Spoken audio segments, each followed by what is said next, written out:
biso tona posa maponomi na mobu oyo na sanza ya zomi ya mibale mokolo ya tuku mibale abu opia ona loba kasi bapesi ngai nini etumbu ya mibu ya basanza tuku misato engo bate mbala nyonso nga nakenda boloko eyali arbitraire nali ngai moko te oyo batindi boloko na nkoboyi akeka boloko boyo babengaka ya lipalama nteka ofele topesaki depesi na manda eleki na assemblée provinciale ya Kisasa pe na hotel de ville ya Kisasa bapesa yango bato ya IDPS alobi tete bato ya IDPS bamayele te kasi namoni kai te epesami epai pardon apesi yango bakasayen pe namoni aye pe na lofundu pe na etandakabi bozosaka na lokumu na ngai na okangisa bato tata ofuta 3 tranches pe basango bapasisango bakotuna ye mituna lokola basi bayokanaki esika ye babimisa na ye mikanda oyo afuta 3 tranche wana batuna ye tata oyo nani afutaki yango batunaki ye yango tuka kozwa kolatisa nga kagule so na ye moto apema moke to tension mati na kufi enga suka cheribe okende te okenda liboso te eloko sikoyo napesa Félix Tshisekedi na bakata sa mabe Félix Tshisekedi abanda ete abomisa Congo kaka na gouvernement central ye pa akotaki yango akotaki na kopo wana abi yebe pa ya litata wana très bien o babaka tata moko azotala nazoloba azoyo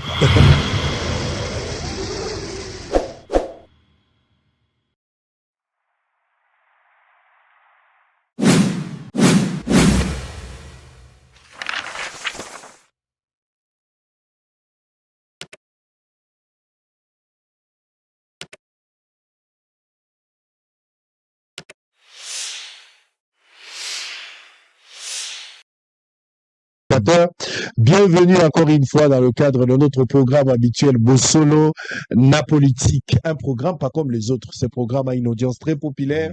Merci pour la confiance et la fidélité. On se retrouve encore aujourd'hui après pratiquement 2 semaines et demie. Oh la zalagité, par la grâce du Seigneur, je reviens en parfaite santé. Que Dieu soit loué.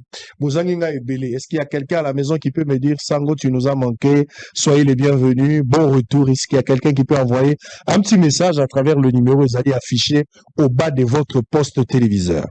Je reviens à Kinshasa après 2 semaines et demie, mais avec sentiment moko, il y a regret ce que je vois dans la ville de Kinshasa. Je me pose la question, d'ailleurs j'avais fait une vidéo et sur Qu'il est la réseau, je me posais la question, est-ce que c'était une bêtise de revenir à Kinshasa? Est-ce qu'il n'y avait pas possibilité peut-être d'aller à Lubumbashi, aller dans le Bandundu, aller à Inongo, aller dans le Congo central, aller vivre, au lieu de rentrer encore à Kinshasa? Parce que ce que j'ai vu à Kinshasa, quand on a 2 semaines, on a la salle Kinshasa et baby collègue à Kinshasa, on a la tikaki. Donc, situation, et c'est détérioré encore davantage par rapport à la situation que j'avais laissée avant de partir. C'est une honte aujourd'hui pour moi d'être appelé Kinois, et vivre dans des conditions infrahumaines, les conditions dans lesquelles nous allons vivre. C'est une honte, une humiliation extrêmement grave. La ville invivable aujourd'hui, ingérable, une ville comme si on était dans l'enfer, c'est ce que je suis en train de faire à Kinshasa. Je ne sens qu'un gouverneur de la ville lorsqu'il doit faire des communiqués, lorsqu'il doit passer des messages de la ville. C'est dans ce moment-là, je me rends compte que la ville a un gouverneur, que la ville a une administration.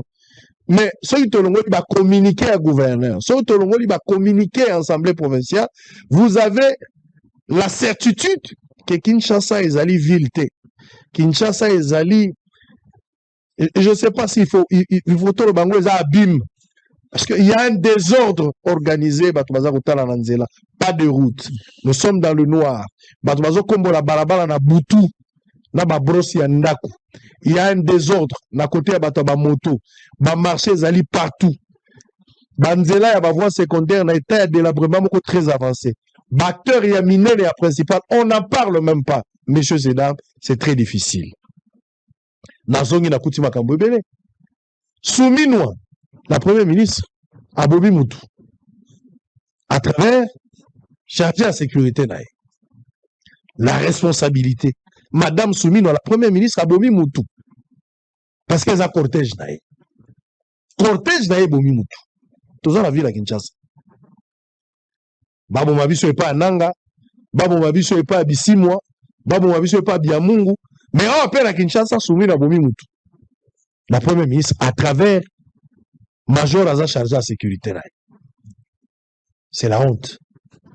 Suivez cette image. Premier ministre abanda kwa na sens unique. To panzinze là to l'explique Premier ministre Aleki. To monique dans 10 minutes suite à Premier ministre Zongi na major chef à sécurité Premier ministre bayena ye baya kangi collègue na biso wana ya roulage kabe ya senda bakangi batie na kati ya jiba bandi ko beta ye bakena e vers auditorat. À partir de l'auditorat, à Koufikuna lobby na ba 19 heures à Koufeli qu'on auditorat ce que ba zue bembe ba kena ngona mort ka kampoko na mincho e bembe sana mort ka kampoko na mort ka kampoko na komba major wa kende ki ne bembe wana eza na mort ka kombo ne pesa wana na mort ka kampoko. Premier ministre abanda kwa na sens unique to panzinzela to l'explique Premier ministre Aleki. Avant de prendre les informations du jour, voici pour vous, honoraire Mike Mukebai, ancien député, comme je disais, provincial de la ville-province de Kinshasa. Azala Bisso, Mikolebele, la MBT, Nazalakite, Abimi. C'est une belle occasion pour moi de le recevoir. Honorable Mbote Boye Bolamo.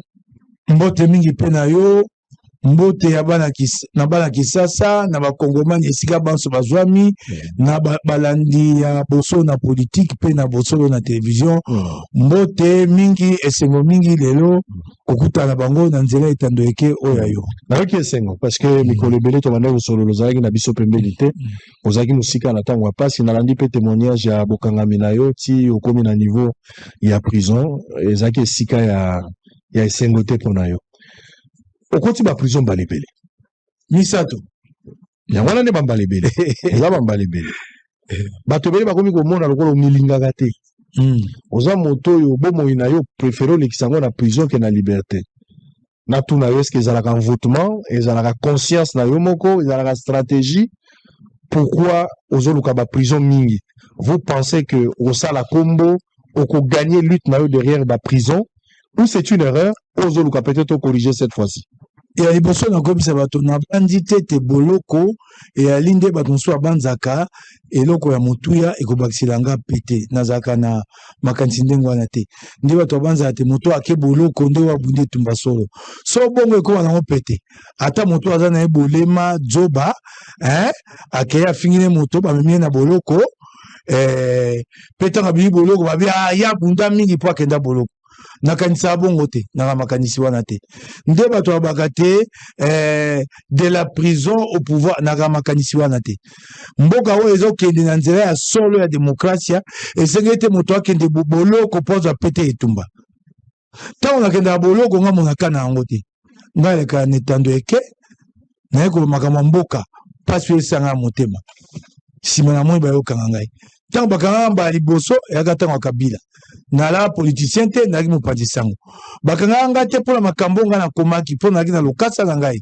Congo News bakanga nga mpona makambo oyo mopanzi sango mosu akomaki lokola ngai mokonzi ya ndako ya basango nazalaki patron mobekolo biso mopanzi sango akomi amonani te bakanga directeur de publication bakanga ngai bakanga nga mbala mibale ya liboso ya 2019 ntango bakanga nga ya 2019 oyebe esukaki boni ku conseil au kata makambo bite balongolaki minité na ngai te bakanga nga na ndenga mabe ebongo siko boko bakena lukango na nkonde ku conseil ya kata sima sanza sambo alobi te bakanga nga na nzela ya mabe engo bato ezali arbitraire ya mboka moto etinda bapoliticien na boloko oyo mbala simo bayokanga te lelo eloko bakangela nga nayebi yango te lelo toali na soko oyoki bato oyo balinga mokeba ite bon eza ndenge na bango na mona ngo mabe te bato baso bakolinga nga te so oyo bato baoleka etando eke batuni bango mokeba asalani babe alekisi ndeko na kati ya miboko ya Congo information nini babengi te alekisi so tuni bato afinga mokonzi ya mboka tuna ye lifinga nini ayoka ye mina monoko nange pa mokonzi ya mboka nake kosamba na tuni bazuze ozosambisa ngai eloko nini nasali namoni babite bakateli ngai mibu tuku misato 30 mois bakateli ngai mibu tuku misato mpo na nini mpo mokebe aloba ete na ça c'est ce que le ministère public a dit asengi bongo ministère public abi nasengi ya senga ya kutu mibu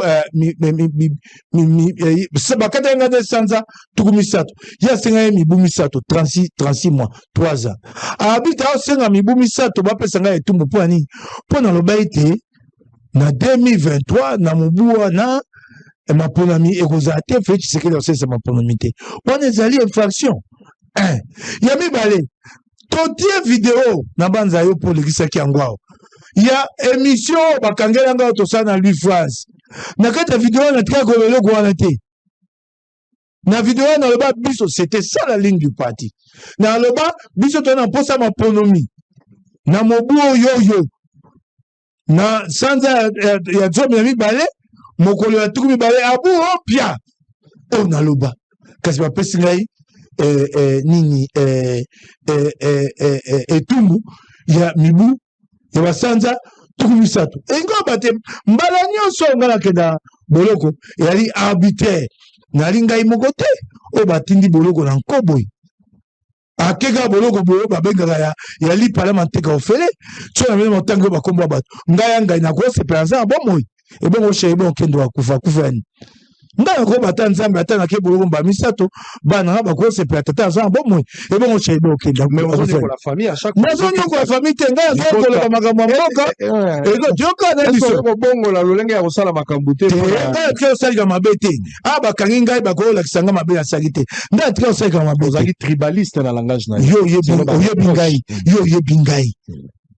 oyebi ngai na etando eke mpo oyebi ngai na vie privée oso oyoka ngai na ya maloba ya kokabo ya bakongomani oso oyoka ngo na monoko ya mokebai ata moke mokolo wana oyo babi te bakangai ngai na bi na tribes nalobi tozonga nsima moke nalobi mpo nalakisa biso ndakisa te idps eza lingomba tribaliste bibonga nyonso ya minene bapesaki idps na manda eleki na assemblée provinciale ya Kisasa pe na hotel de ville ya Kisasa bapesa yango bato ya IDPS alobi tete bato ya IDPS bamayele te kasi namoni kai te epesami pardon bapesa yango bakasayen na bandi otanga lokola vice-président ya assemblée provinciale Chibalaba lokola président groupe parlementaire Peter Kazadi lokola président ya PSJ commission ya monene ya assemblée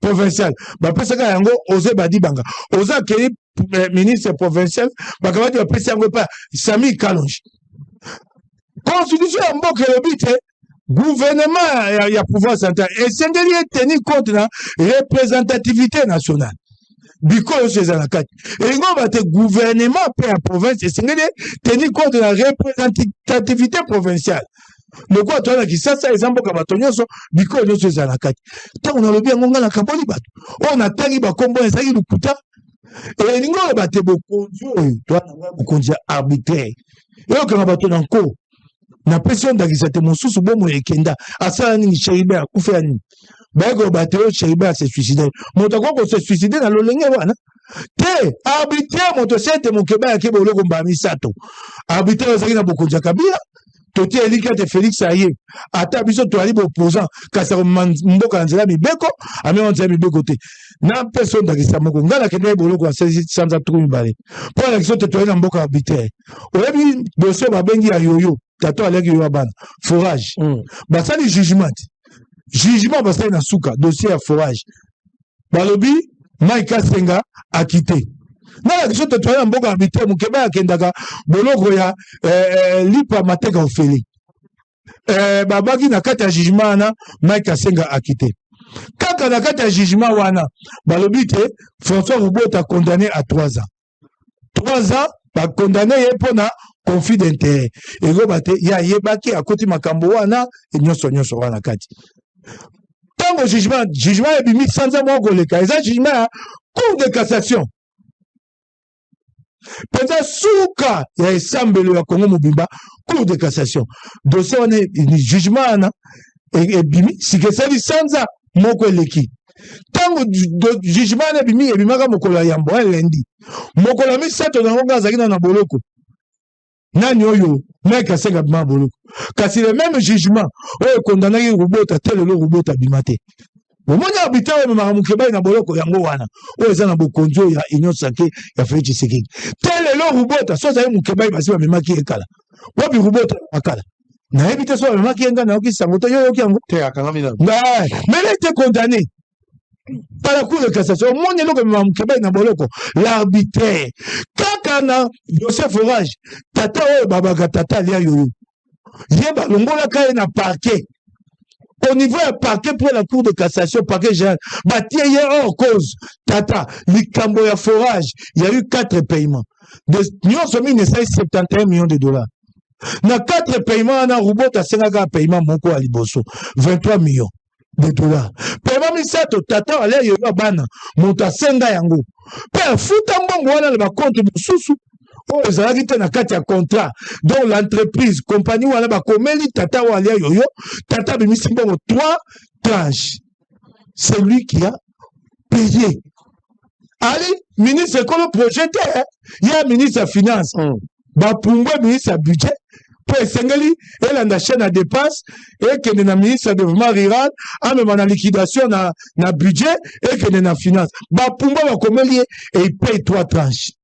Kasi tango bakomo sambisa bato ye na parquet général balongoli ye pe na moni ye pe na lofundu pe na etandaka bi bozo saka na lokumu na ngai na okangisa bato tata ofuta 3 tranches pe basango bapasisango bakotuna ye mituna lokwa basi bayokanaki esika ye babimisa na ye mikanda oyo afuta 3 tranches wana batuna ye tata oyo nani afutaki yango batunaki ye yango tala eloko ememaka mokebai na boloko yango wana l'arbitraire justice ya biso sembo ya mboka eza na bonsomi te yango nalobi yo moko lokola mpe moboti ntango ozomona makambo wana ezozongaka il y a lieu de s'interroger aussi parce que okotika siko mwasi na bana ozotenir compte na bango te natenanga ngala batela mwasi na nga ba makasi nkoyo oyo nde bato bana bokoli baosala nde tokobundisa ekokosala tete ezongisa nga nsima biso toi moi je crois à la démocratie bamosusu bakozwa mandoki biso toalia awa tozolobela awa engo bate naza na eliki ya na démocratie sikoyo ata tondima te nasaki mabe ngai masumu nde eleki bato ya nyonso ake bafingaka te bango babasanto mokebai nde ye nde masumu na ye motane ngola lolenge bakokanganga bakangaka moto bongo mokolo ayenga na ngonga ya 18h30 na eleko wana nazalaki motinda bidepute provincial kozwanga na butu kokotisanga mutuka na nko kotianga mandoki lokola nga na ate na monguna kobetanga na kati ya mutuka kozwa kolatisanga kagule so na ye moto apema moke to tension mati na kufi enga suka cheribe okende te mais problème il faut dénoncer l'arbitraire mokeba bana un combat démocratique bafinga bato te bakozanga makambo te très bien kala nazali na baba mabe na bato natika yango na moto eteya ngai kala lelo esu te nasala mabe mingi te lokuta nazaka mpe nasi azwa lokola nazwa maloba mosusu babenga baninga mosusu te nakotanga te awa ekomona lokola soki lokola nakomobondela bango nga mo nayebi nayambole mpa nkolo na ngai ekoki bakomi mwana lokola baminene bango mpe basalaka nga mabe nabongisani bango basalaka nga mabe bato ya liboso nkolo moto ayebi tokosukisa nga liboso ya nkolo biso toi n'élite la démocratie. Quand nous avons fait la démocratie, il faut qu'on fasse ce qui nous ouvre l'espace démocratique. Très bien, on va revenir. Nous sommes en direct, messieurs et dames. C'est le tout premier numéro. On reprend le travail aujourd'hui, donc serrez vos ceintures. Nous allons essayer de dire la vérité comme d'habitude. Quand ça marche, nous sommes d'accord. Et quand ça marche pas, la dernière énergie, on va condamner en aval et en amont pour aider le pays et Kendaliboso. Alors, très rapidement, la ligne de Maloba, parce que tous les Balikambo arrestation, la ville de Kinshasa, au outil la prison, au Bimi Libanda, au Tali Kinshasa, où est Natango Bumba comme gouverneur. La ligne to évaluer l'Issouni no Moni Kinshasa, ça c'est le deuxième point. Mais to commenter d'abord sur l'Iwa. Il y a policier ou il y a Outiko Koufa. On va revenir avec cette image. D'abord, l'État Nabiso, Namobe Kouamboka, Baboy, Likambo est allé sans cynique. D'accord de la route Baboy. Mais de deux, Nabakoza Bamboutéage et Salami, Soumi Nouaou Azali, Premier ministre, Aleka qui a opé sa conseil à Sala Moral Nabatou, Batmakoza Bassan cynique, Tolandi, Tolobi, ah, Maman Waye, Namo Baliri, Amalam, Namakambo Banzela, oui. bien que nga nazaki déjà na ba position nazo réitérer position na ngai na lobaki déjà que Souminwa aza ko leksa biso R na musala akopesa biso résultat te bolongola ye bocha mutu mususu. C'était mon point de vue, naza ko changer te naza ko maintenir nango tilelo. Soumi nazo leksa biso temps azali na incapacité ya kopesa biso le meilleur na oyo tozozela na kolongola baloba wana te baloba wana eza kaka botala ndenge Soumino abomi mutu à travers ba chargé de sécurité na ye eza responsabilité c'est-à-dire soki premier ministre alekaki te bato na ye soki bazwaki sens unique te roulage oyo atelemisaki bango te balingaki mpe bazonga te donc mama premier ministre abomi policier à travers bato na ye landa image Premier ministre abanda kwa na sens unique. To panzi nzela to lexi premier ministre aleki. To monique dans 10 minutes suite à premier ministre zongi na major chef à sécurité premier ministre bayena ye ba ya kangi collègue na biso wana ya roulage kabe ya senda bakangi ye batie na kati ya jiba bandi ko beta ye bakena ye vers auditorat. À partir d'auditorat, à Koufikuna lobby na ba 19 heures à Koufeli qu'on auditorat ce que ba zue bembe ba kena ngona mort ka kankoko na mincho e bembe sana mort ka kankoko na mort ka kankoko na komba major wa kende ki ne bembe wana eza na mort ka kombo ne pesa wana na mort ka kankoko. Salamina Tongwawa, commandant à ville, le commissaire provincial, en a parlé également, a évoqué mon akati apparat, Tonjaba image, Nathan Moussousou. Vous avez suivi un Congolais, Azali roulage, police et circulation routière.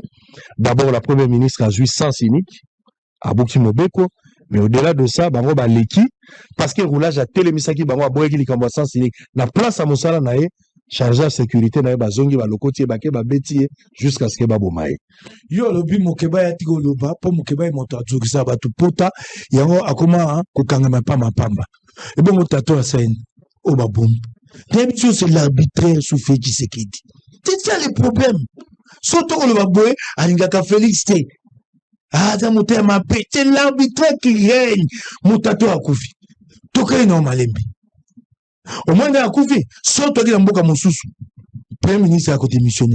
Elle doit démissionner. A constaté au bateau, Basaliango, pour Bayebite Bagosalango. Au moins, il y a Kala Lazana Jimmy. Kala la Nizana, sauf que pas naïe, ma comme ça, il dit, n'a pas yanola été. Habite Mokeba à Tambo. A Webzo, il est pas Mokeba. Sauf Kala la commune de l'eau, Namampinga, à l'officier supérieur au Tamboine, habite à Grossi Mamoto dans d'autres. Pas mon ingénieur na bundira ba Congomani. Ah mais katabi na bengani na mosala. Ils l'ont fait pour ba yebi. Au moins ba créer ba comité mba mosu a privati. Ba tiki mon kono ba zongi. Elle doit démissionner. C'est grave. C'est l'arbitre, c'est le règne d'arbitrer au Congo. Ba ke ba kangi un officier supérieur, major, il y a comme Kangabatu, na PC lingisa Kangabatu.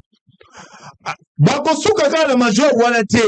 Bato ba yambaki moto ya tato ya roulage ya kufi na auditeur c'est bakangam major ya tike ba moto na lokasani na mokandani na monoko ngana ali moto ya premier ministre boye bitu mona nga to le kaka abozwai bato auditeur c'est bakangam général du coup de sécurité ya no likabwa SCD et kosuka bebo c'est ce qui tue le Congo kundi pe moto c'est ya moi si na pas déjà na Congo o kolobo mukeba biloba loba pas na Congo mibeko qualité yali mbonzela ndako zanga miboko zanga mibeko ezanga boyambi ezoyo kanga ndeko likambo yango yo ezobo makongo tala sikoyo te yo soki premier ministre alobi o na mboka musu premier ministre sa déclaration so va démissionner au moins qu'elle dégage sa responsabilité ale batena sepena likambo wana te moto na kedo ya nona siko sumi na hotel au moins loko ni mokeba akenda boloko mikonyoso yango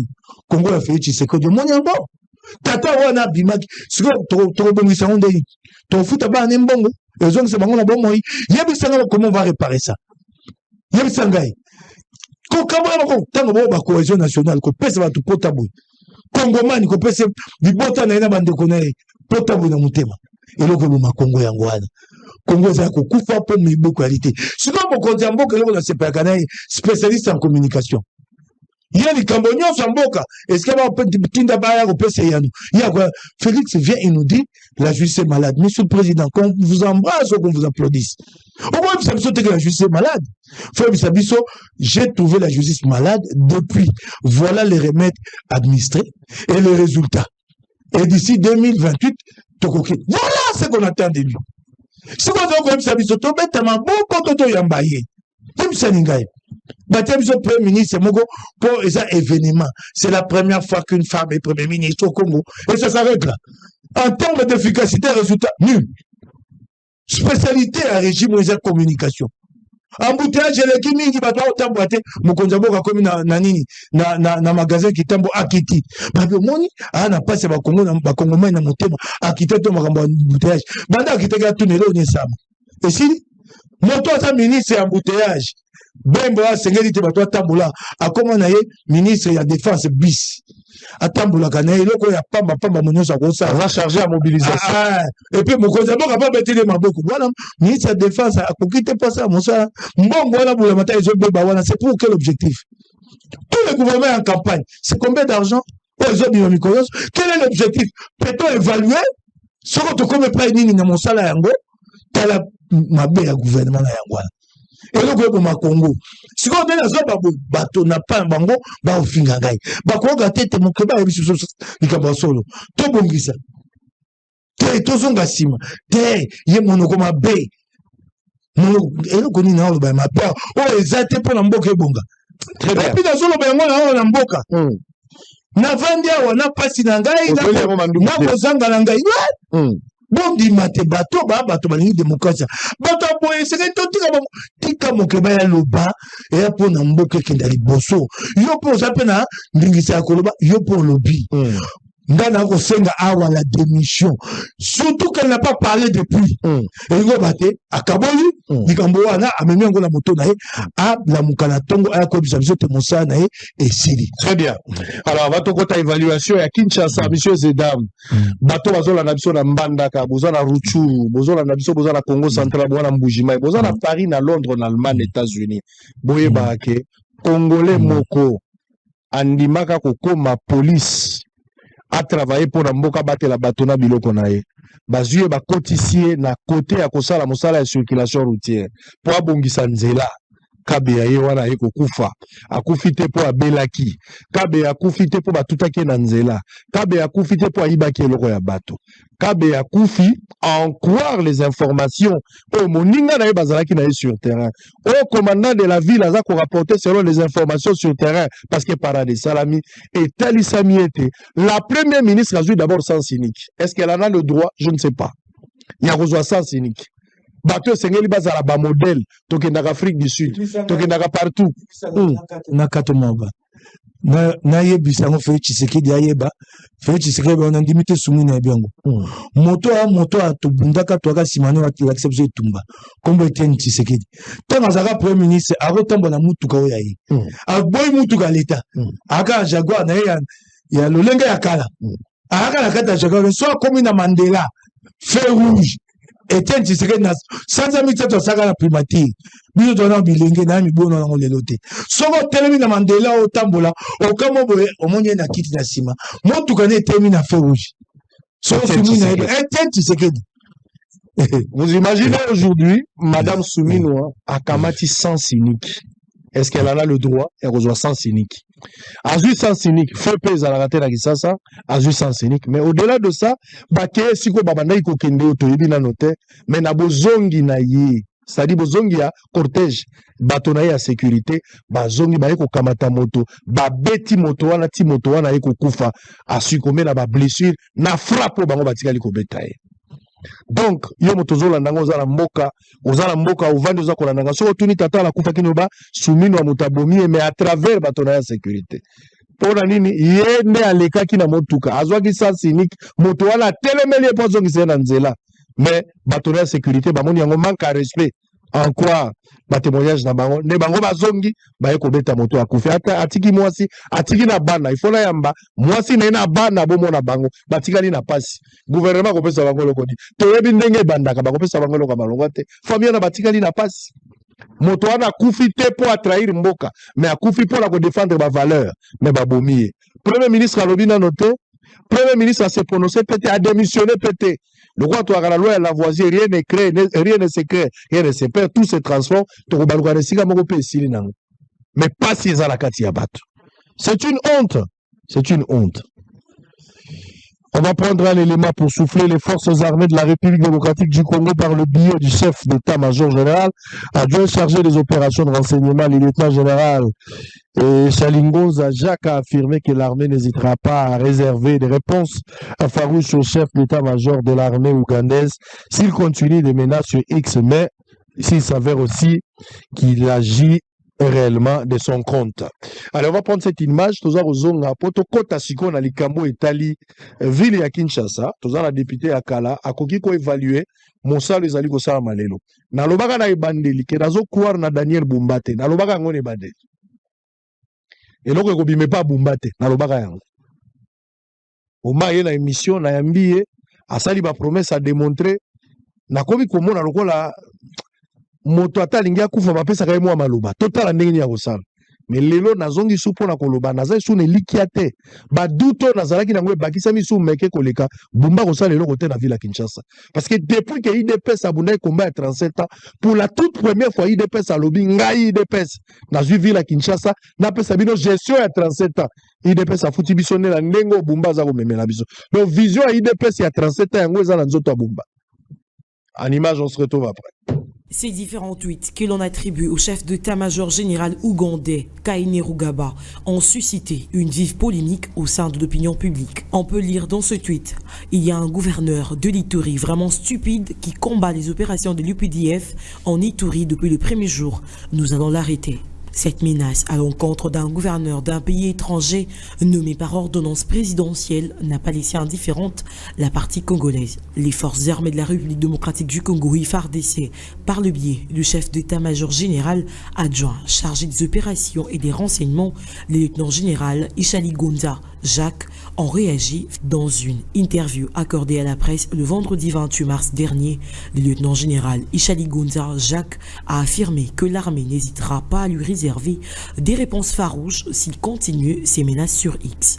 Mais aussi, il s'avère vrai qu'il s'agit réellement de son compte. Nous leur avions dit qu'on ne mène pas les opérations, on ne collabore pas État par État d'habitude. Si les comptes, si ça s'avère bien que les comptes Twitter qu'on a utilisés dans les réseaux sociaux, c'est pour lui, le chef d'état-major de l'armée ougandaise, nous avions montré notre indignation pour dire que nous ne sommes pas contents, nous ne sommes pas d'accord. Il ne peut pas menacer un gouverneur nommé par ordonnance établi ici en Ituri. Ça, ce n'est pas son devoir. Il n'a pas droit de faire cela. Et nous lui avons dit que s'il continue avec cela, nous aurons aussi des réponses farouches. Cette réaction intervient après une réunion d'harmonisation de 2 jours entre les deux armées à Bunia, chef-lieu de l'Ituri. À l'issue de cette rencontre, ces forces mutualisées ont réitéré leur engagement à combattre conjointement tous les groupes armés réfractaires.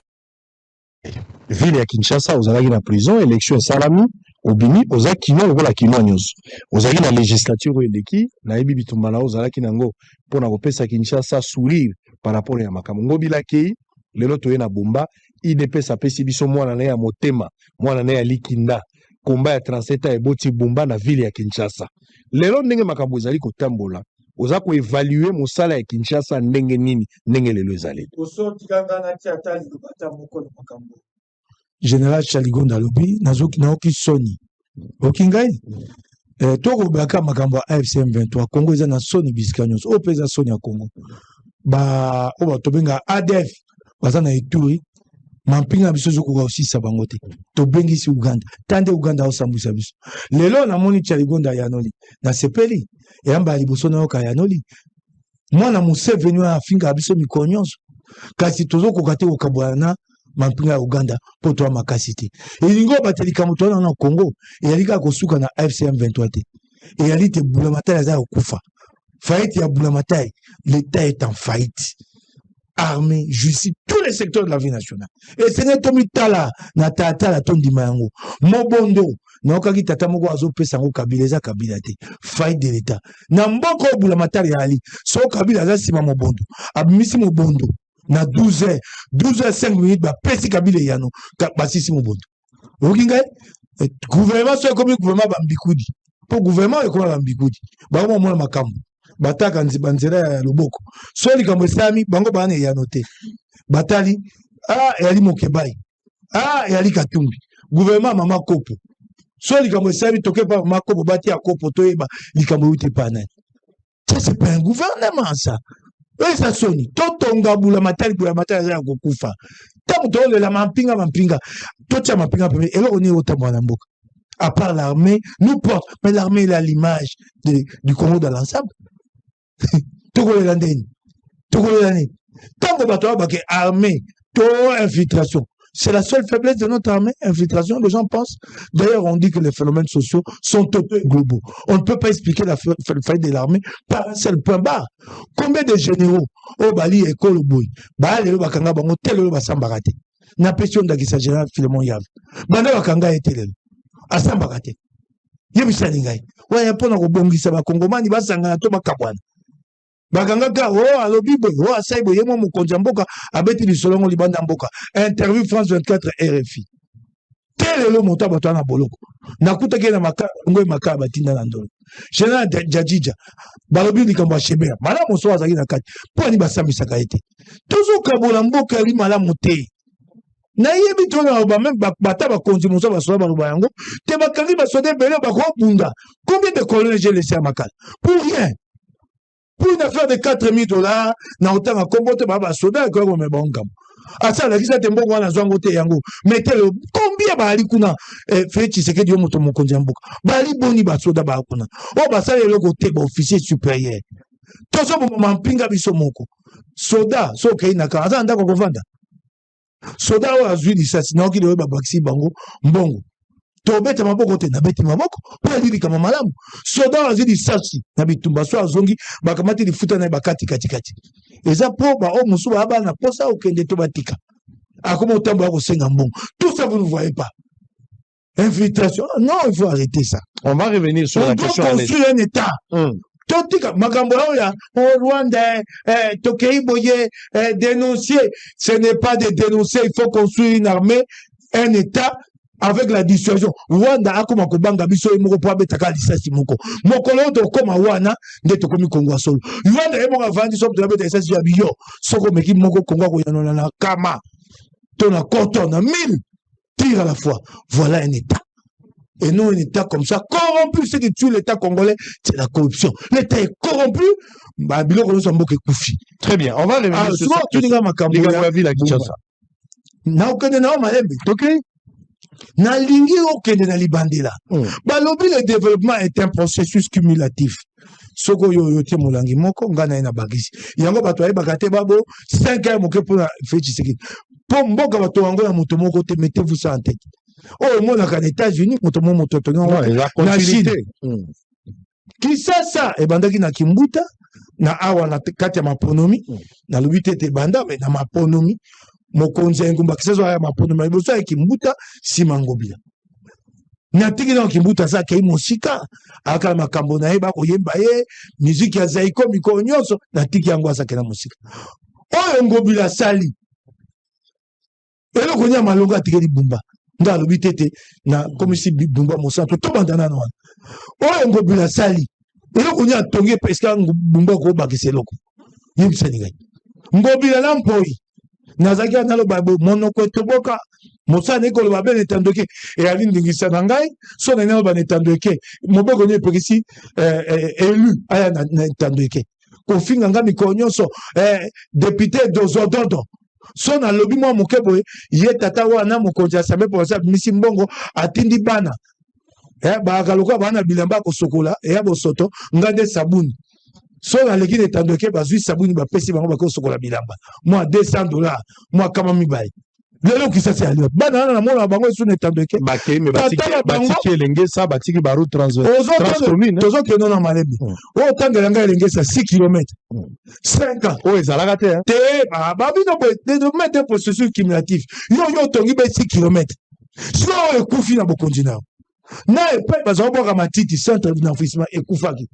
Okaki yango matiti ngobila koma obwaka na mabenge mabulu érosion na maternité bakomo benga ngo kobwa solo tala musala ngobila basalina mpoi mbongo yoko malakisa sa 2 millions de dollars oyebi yango na loba yango so ya monoko kauka ngai bakamata basangana na gouverneur na président assemblée provinciale Kisasa basala ba ONG yango ya Godé po ba benga fondation Godé président ko babandal babi ya banda ko makala azakala mbongo na ye po ba basona bokozi ya na mbongo na ye tanga okoya alongwe to mona su mbongo ate fondation Godé président ko ba su bandalungu ate 2 millions de dollars pour la semaine de Kinshasa. Nazobela mokonzi mboka bazoli ya bongo wana. Nanya ko ngai ngazoba mo.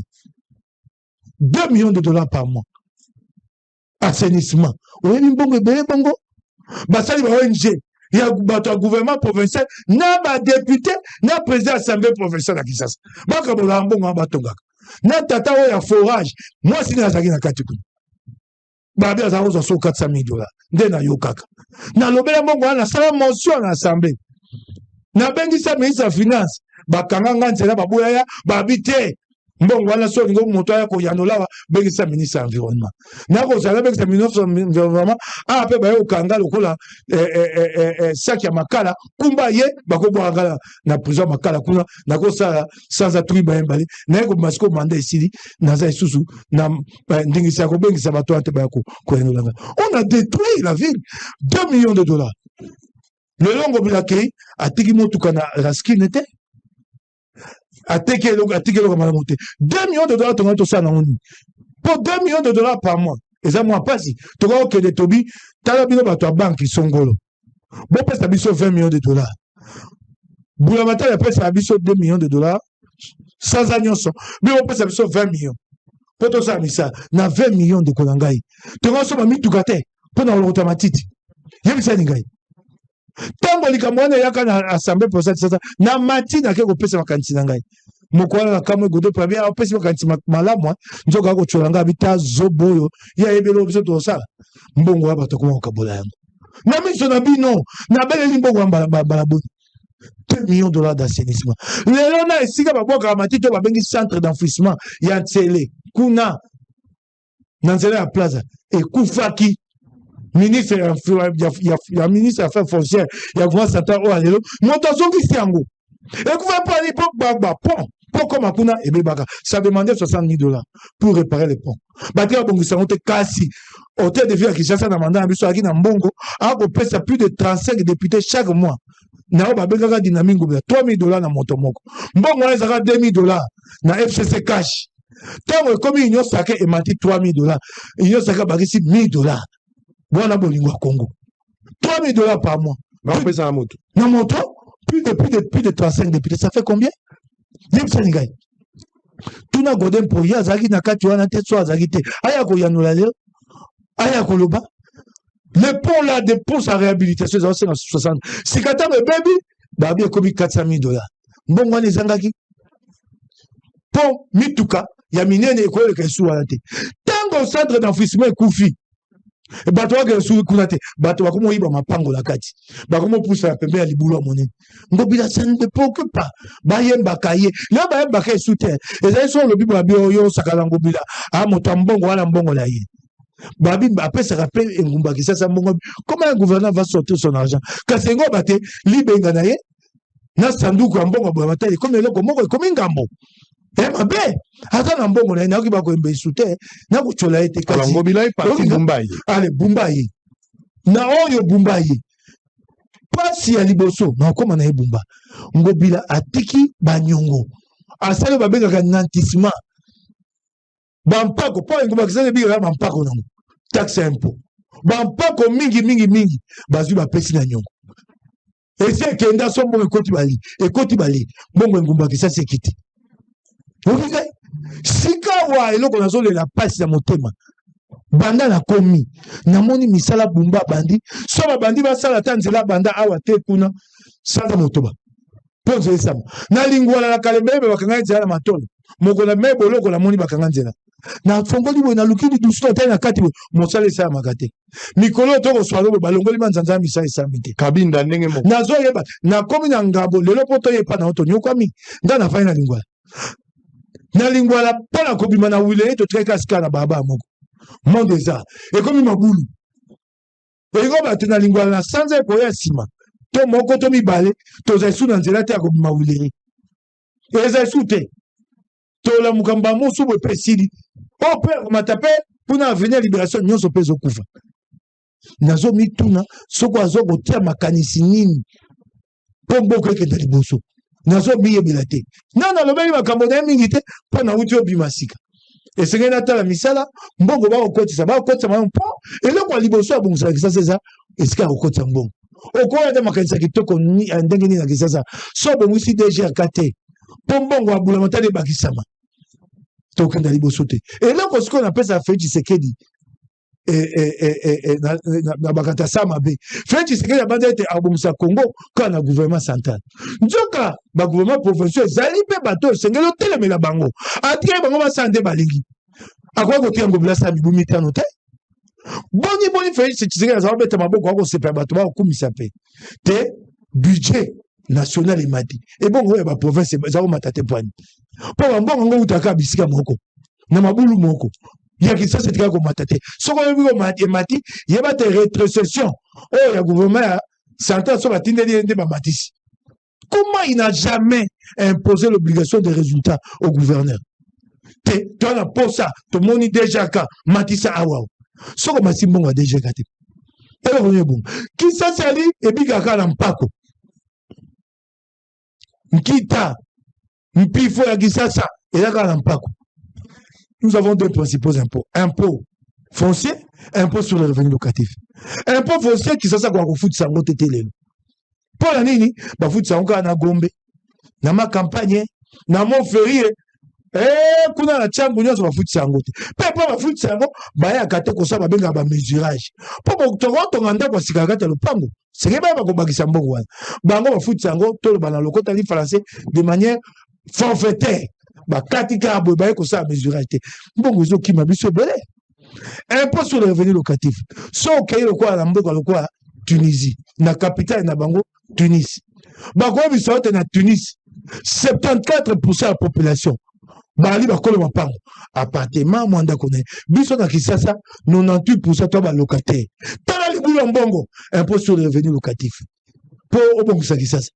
Impôt sur le revenu locatif. Bato boni bafuta. Oko kaka bango bako na l'état donc un civisme ngaso opesi ki ça dans le civisme te moto afudi mpa kote ba kangi ye ba pesi ye etum ba kate de mbongo bele koleka mon côté ko le kala la kana l'état donc le civisme de congolais tue le pays ozo croire que ko zonga la nzela na bokonzi ya biso ozo ndima ke loko malabu ko bana sima bumba na isali nae yango na bisi yo lelo na esanza moko na ko tala bon na sina moni e ko tali sangai pour l'été. Na ko mona te totoke liboso. Na ko zela na zo ngonga ya kotanga budget na mo ndeni balengela imbongo. Batali likambo ya misolo ya Kisasa. Mabongo ozo mona ya Kisasa ekotsa mbongo boni. Mbongo ekita.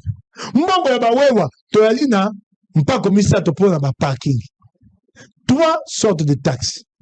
Ya bawewa oh babengaka parking privé sur emprise publique le quoi la bavée du commerce ba futi saka bato wana au moins bato ba magazine wana ba parking wa ko ba kai ba futa ka yango mbongo saka mbongo bon tunyanga wewa 500 francs moko nyonso ba wa ba ibona Kisasa c'est $100,000 peut-être jour et que ndaka wapi ba yana ba compagnie mba marché wana et ça appelle d'offre ba awa to alaki na yo awa liboso te bakanga ngai ba pesa ba wewa plaque 4 plaques à Kinshasa 4 sortes de plaques et où tu wapi autour va bio nous travaillons avec 4 entreprises on peut travailler avec 4 entreprises mais un seul modèle de plaque parce que c'est la ville qui donne le modèle 4 toi qui na assemblée provinciale oya godé pour batala quel côté Soto comme la tango eloko makasi oyo kana sambe provincial réduction des comptes na budget Réduction de compte, le kasa o ba commune ba sele mbongo. Il y a mandat o eleki, il y a exercice budgétaire o eleki. Quand il y a l'Assemblée provinciale, nyoso ya ça, il y a Congo. Ndemo l'Assemblée nationale, so ba yena réduction de compte na budget, ba si ba yeli biso $2,000 na moto. Ba be ngo frais de lunettes, mbongo lunettes, baka potanga malamu. Oh, et nga batakotanga na eloko ba commune akati tata ba azwaki déjà 2000. Pe ba yaka ngo na suka ya session, ba député batanga ya moté. Voilà ce qui tue la ville. Très bien. Tezana 6, na personne d'akisa. Le col a taxe Sungobila, la taxe au Mabi, taxe parking privé aménagé sur l'emprise publique. Na 2021, bah commis, hein, tes taxes sont négociées, ça va 4 milliards de francs. Et ça m'a moqué. Quand c'est un ngaboté, tant que tu commis na souka, bah yena réduction de comptes. Bah ok, compte ça 4 milliards hein, de francs congolais. Au début de l'Ekowana, ministre du budget, Yangobila. Na ministre des Finances. Oyebi babi taxe wane koti boni. Taka ba parking net avait du commerce nyonso wana. Zinga ya zando te ba même ligne. Oyebi ba combien koti boni? Ba komi boye 0,00 francs congolais. Et go batina 2021 ba ata likuta mokote ekotek. Cette réduction de compte est passée à l'Assemblée provinciale de Kinshasa sous la présidence de Godin Poy. Ozo kangai? Omoni makambo ebomi. To selon yo ngode po ya bomande vila kisasa. Ndeko na ngai naza na tina koloba yango te.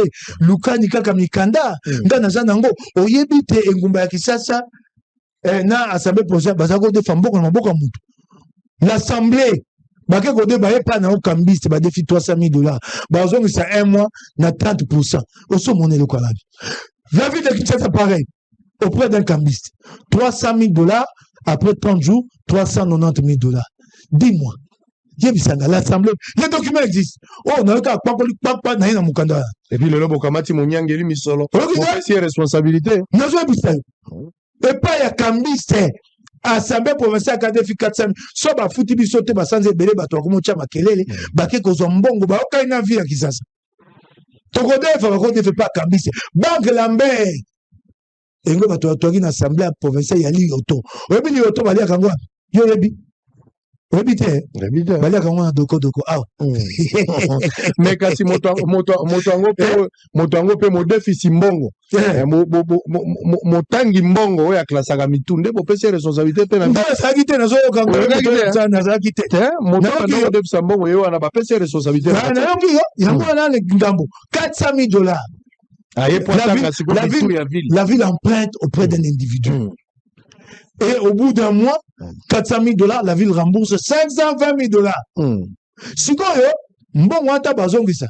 Oya likolo wana 30%. Na bango, na ngambo akambise bakoti bakaboli yango. So bateka makele mukona koyoka bango ba te twi.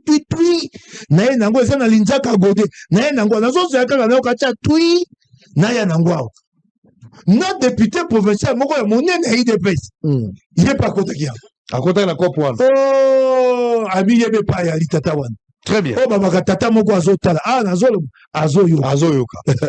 Mike Mukebai boyaki na ngobila ezaki période na bino na Godin Poy. Ngala ibi Godin Poy abandai ko na landa interview moko aza kolobela makambo ba minda à l'époque ikambo éclairage. Na uti na Chine. Nathalie prix à lampadaire. Ça be yoka biso mawa ba congolais boy ba ke ba politicien ba lingi mboko te. Ndoki ya mboko eza politicien. Lampadaire na machine à forage. Na sombi machine à forage. O eza na profondeur ya 200 mètres. Ba koza machine à forage ko tibo ya libulu 200 mètres à profondeur. Et la joie on la bonne.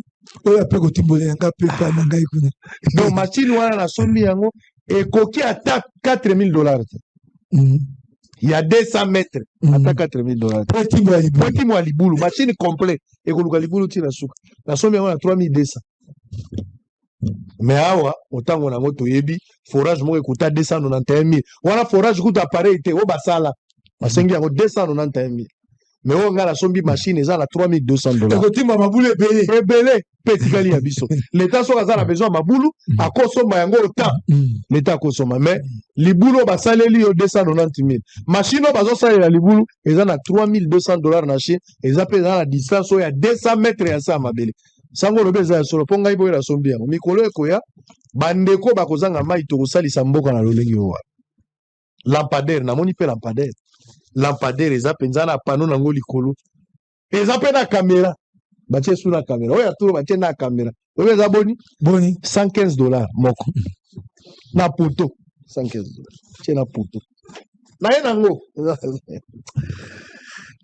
nzambe oka biso mawa tosali nini esakola ya mawa tosali nini zando ntango bino boyaki na likanisi ya zando tomonaki awa osalaka mpe badescente olobelaka likambo ya zando bandi kotelemela projet ya zando na ebandeli mokonzi ya mboka Félix Tshisekedi bakotisaki na makambo ebele akendaka na makambo ya kini bopeto bamemie mpe na zando mondele boka à l'époque moto azalaka na contrat na ville kimbuta tikaka babenga na mondele wana baye kosala likambo ya zando batongi zando quelle est la part ya vérité ya yo oyebi na zando lelo oyo nde tokoloba boye zando ti sikoyo banda bakolaka biso ngobila alobaki avakende kino akosimba zando na ngobila akei 2023 zando tosimbi te 2024 zando tosimbi te 2025 yango zando tosimbi te part ya vérité nini yo oza nango pourquoi bakino bakokota na zando te zando ekuta motango boni marché ya zando wana intérêt ya mboka eza nini po tokozanga tokwa esu na likambo eyaka ntango balobi ke nani ngobila komi alobi yo te kimbuta negosiaka mabe batekaka nde ville ye aye kobungisa apesi mosusu lelo ebumba ahérité zando estce zando ezali profitable lelo mpona ville ya kisasa to eza libula minene tobikotisi kobima nango ekozala Daniel Bumba aye kokuta zando ekomi nyamekila nyamakoli ya te lelo eza nyamekila nyamakoli ya te zando monene boye esengeli kobengisa Jantini Ngobila na kote mpoi eloko oyo basali na zando ya lisomo omoni batozali kolela Samil Jamal oyo azalaki libanais oyo atongaki bamakazini tobi contrat leone oyo batongi na zando na tango ya Ngobila na Godin mpoi eleki leone esengeli kolukela yango kombo mosusu eya leone esu te tesengeli kolukela yango ya kombo na yango contrat wana yali mpona koboma la ville ne gagne presque rien mbongo nyonso oyo okende pa ya bato baye kotonga zando tokeno malimo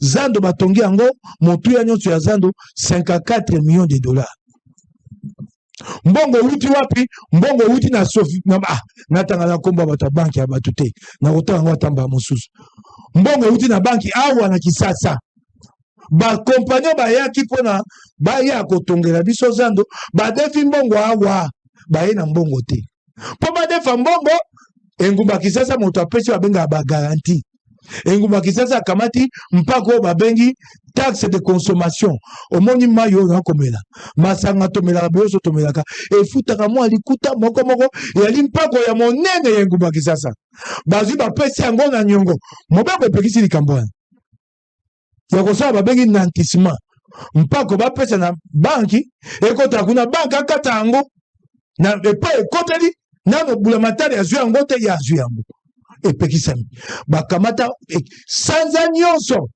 800 000 euros efutamaka yango moto esalami te banki wana epesa nyongo bato kompagnia baya niloko te siko batongi zando esili na kontra oyo bato wana bali nango na hôtel de ville aza be na 21% 21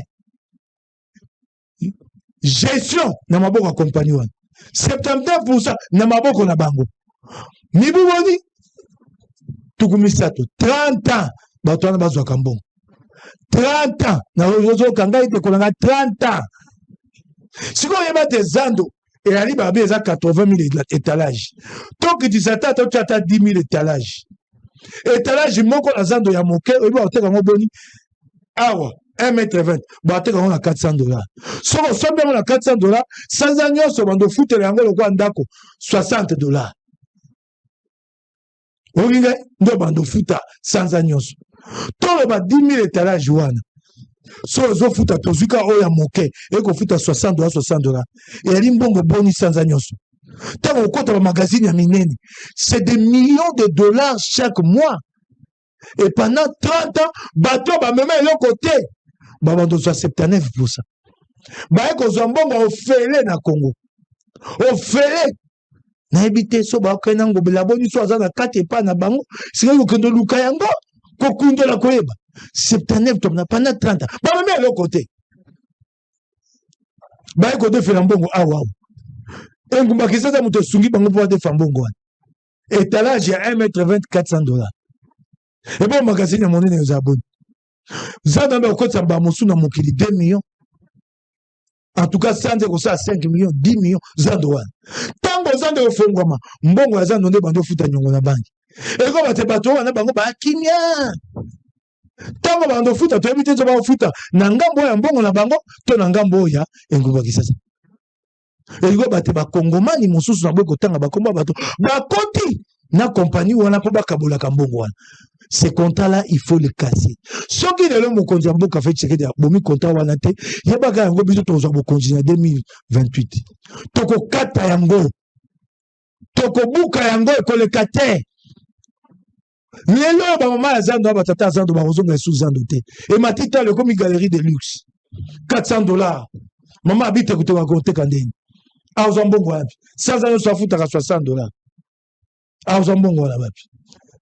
Et là, comme ça, accepté maman, ça n'a pas tata, ça n'a pas n'a ça n'a pas besoin gâté, batika comme un combo na bango. Bah ça tire sur combo na bango te. Jamais recensé. Non, jamais. Comme batika sur combo na bango te. To comme na zando mi balé. Oh ya siko batongi, ya batambongo. Na bazando mi balé bato akato wakadingi bakolongwa te. Ato bengani bango pasi. Ba ole ça va bonde. Tala kobongisa auto bongisa. Un contrat mal négocié. Moi les a contraté à Moibi. Et Moïbi Mbongo, 30 ans, 79%. Ngobila loba kiawa, Godin po, naoki azoloba. Ah, Godin po, pesangai, pechengai, malili, nanzoto, ozo pe, makasa goloba. Ozo sabana kisala te basi ba 6 ans, non, ba fongula. Yako ebi sabato contrat, viens montrer ce contrat au Kinois, pardon. Yako la kisago bato. Un contrat de $54 millions. Oui, 30 ans. Durant 30 ans. Bato mais 54 millions de dollars wana banza ba foot après 2 ou 3 ans. Bon ici. Oh, tikali mbongo mufatina, ndeba kisaba ba ya fele. Okinge? Na sanda ekoleka mibimu tano te nyongo sili. Ba sisa nyongo. Pe baka lelo te ngumba kisasa akofuta kanda monda bo 800 000 €, 800 000 €. Et okenda. Elingo bate eloko wana na posa Godin po ilelo na ye na robisa ye abeta katolo ta musa na nzambe. Ah ye na moni na Assemblée nationale kuna akompe kopesa bato pe lokwa mateya ya bokambi ya mboka. Ah ya kobisa ba kina monsieur Godin po où est le contrat qui lie la vie de Kinshasa et la société tierce là. Il est où le contrat? Soko ali moto nzamba solo. Où est le contrat Godin po? Où est le contrat? Godin po yaki afai na ye. Marto wana na banda atie na sa mesa. Ngobila leka na sala olingi. Marto kodi na sa mesa. Ngobila sala olingi. Bandeko nalobi na bino que c'est une honte et c'est choquant d'entendre ces révélations. Donc zando ba bukaka. Zando ba kanaki kotunga. Zando ba kumisaka. Motango ya mbongo esengelaki mpona kotonga zando $54 millions. Société moko eye balobi bango nde bato bazali na makoki ya kopesa misolo wana mpo te batonga zando. Nzoka société yango baza na eloko te. Du bakei na banko ezali moko na surplace na kati ya mboka badefi misolo wana. Misolo wana ekomi charge parce que le gouvernement provincial nde moto azwi mokano liboso ya banque. Bondi mangai na zwa mbongo wana basa misala ngana bana ko déficit kozongisa mbongo wana. Lolenge nini babadi kozwa mbongo wana. Mbongo wana bala kozwa yango na ba taxe o ngana yo tozali komela bako benga taxe à consommation. Eloko nyonso to ko somba na ndako na nzela na restaurant ya komela. L'état ko prélever quelque chose o ya zwaka déjà mensuellement. Siko mbongo wana $800 000 vila koki kozwa ngo lisusu te. Nyonso ezali kokota na banque pona ko justifier lifuta ya 500 ya 54 millions tozwaki. Babanda kokata déjà mbongo wana. Ekotambola bongo 6 ans de kosila. Soki dans de sili to bandi misala ya kokota ka wenze bato basombi ba mesa bakotika makambo ya taxe à consommation. Donc l'état kopé mwa moke na ngambo ya makambo etali consommation. Mais bakokata l'état na taxe ya makambo etali zando. Et puis yango ekosala pendant 30 ans bazwaka mbongo ya l'état. Bato bayaka na eloko te lokwa ba coopéra société wana yaka na eloko te.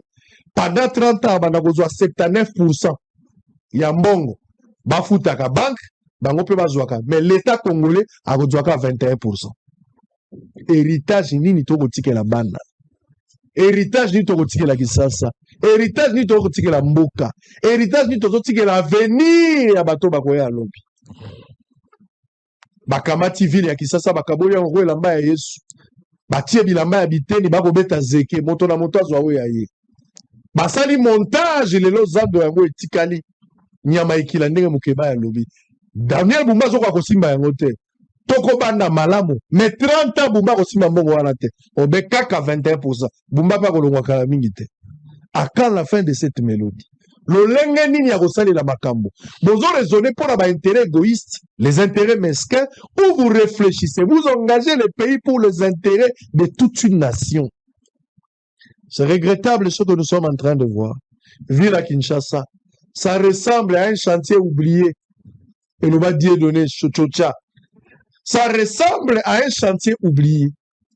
Tout ça la forme à Zamba. Tout ça la forme à Zamba. Désordre qui règne. Ba we wanangambo na bango. Mabulo ezali.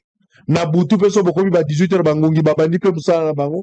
Courant pesa na ngote. Mai pesa te. Et c'est comme ça la ville. La ville, il y a l'inefficacité tactique du contrôle de l'État. Donc, 17 ans après, l'IDPS nous a promis que tant que nous avons tête ya mboka, tant que nous avons vu ya Kinshasa, nous avons fait les meilleurs. 37 ans après, l'IDPS a fait les meilleurs et l'IDPS s'appelle Daniel Bumba avec une gestion orthodoxe. Il y a une humiliation extrêmement grave. Qu'est-ce qui va arriver? Je ne crois plus. Nzela izate, ma izate. Nzela baza kotonga liboso na ngao. Pour l'autre fois gouverneur avec alobi liboso no bazo sala nzela. Effectivement, nzela ngo ezata 1 km, te kozala 300 mètres ou 500 mètres. O baza kosala. Et sans abonné. Et ça les 4 à 5 mois. Yango. Nzela ya kabita nzela ezalité. Lelo pour longwaka a parlé du peuple pour ya la ville. O koleka nzela ni. Nzela ezalité.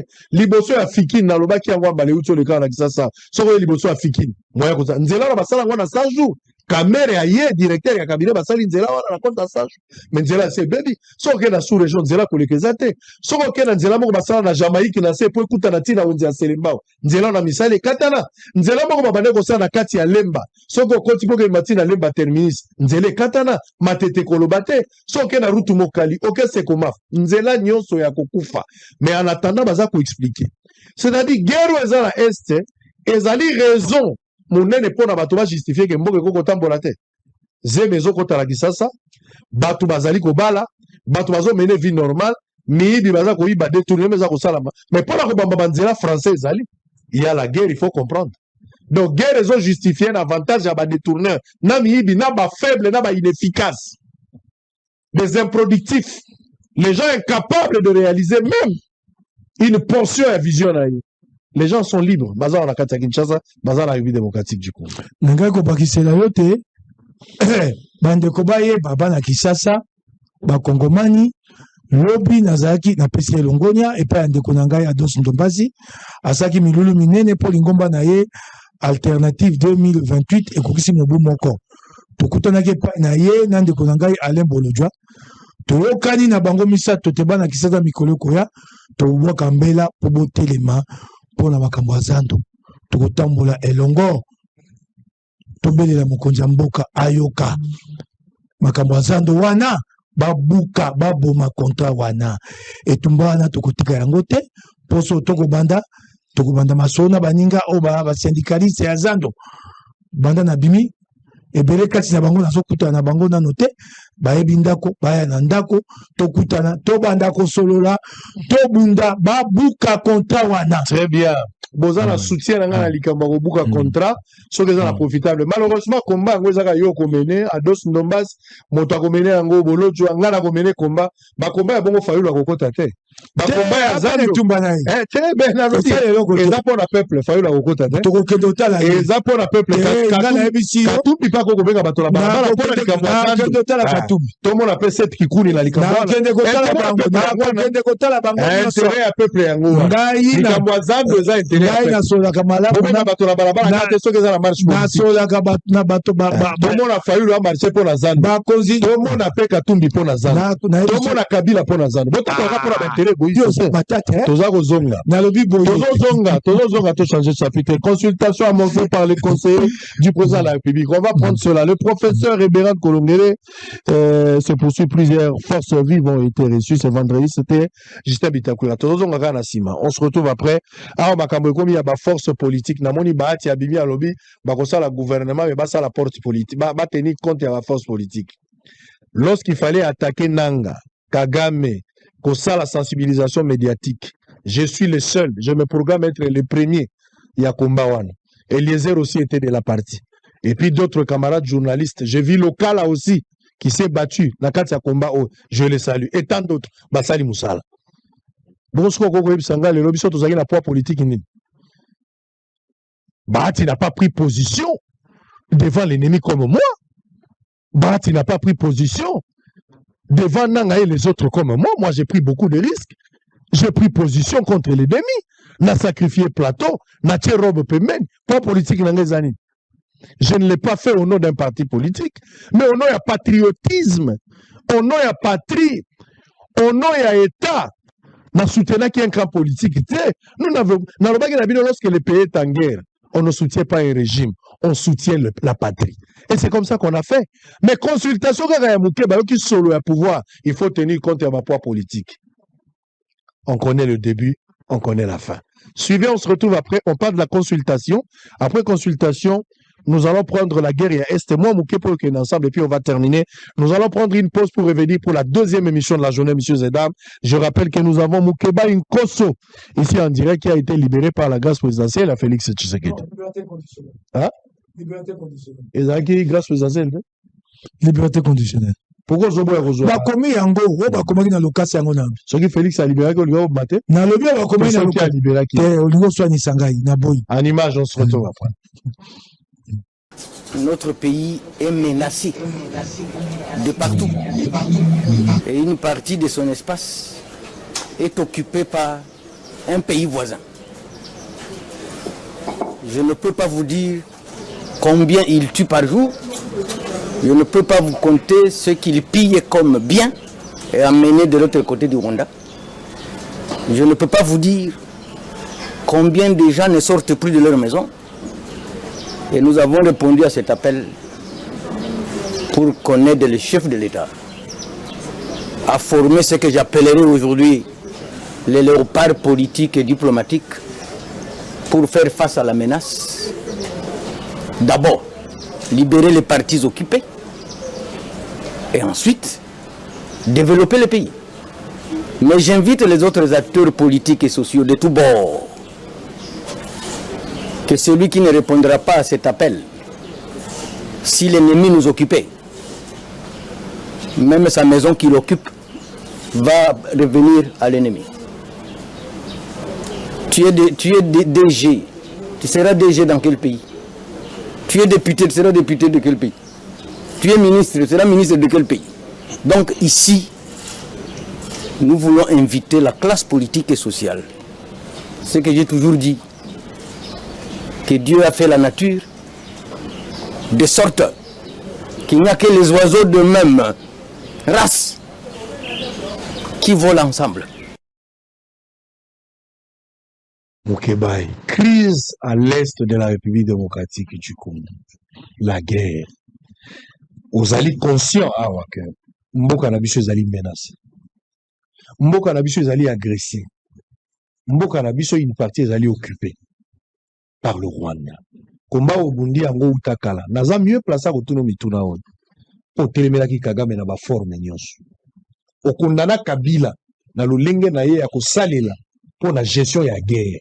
Mon père moussa ko yeba temenga na ibi. Na ba détail nyonso. Naza la ba archive parce que tout ça que bébiso mingi na yo.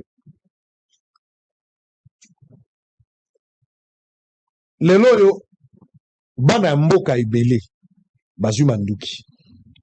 Notamment Franck Diongo père Zumanduki. Pour Franck Diongo à côté d'une alliance. bato ya ndenge na ndenge ba Claudel Lubaya otanga ba biso bali ba Jean-Jacques Mamba pe ya bongo bongo ba koti na kati ya makambo minduki bakongomani ebele oyo bundelaka baza kokufa butu na moi